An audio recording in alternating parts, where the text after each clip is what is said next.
Hello guys, welcome back to this channel. In this today's tutorial, I'm going to show you how you can create private server and join private server on Dress to Impress Roblox. Okay, first of all, open up your Roblox app on your computer or on your phone. And here I have opened the application. And then we're going to go to the Dress to Impress game. Okay, I'm going to open up the Dress to Impress. And hold on, it's still loading.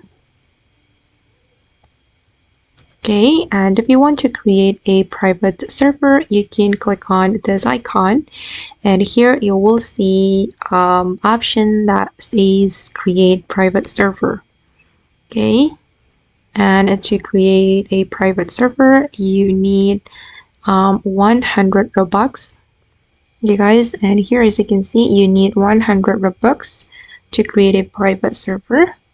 And if you want to join your friend's private server, you can go to this menu and you can filter it descending or ascending, and then you just need to click on join to join the other's private server.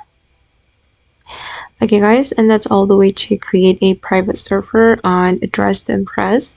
I hope this video will be useful for you. Thank you so much for watching, and bye.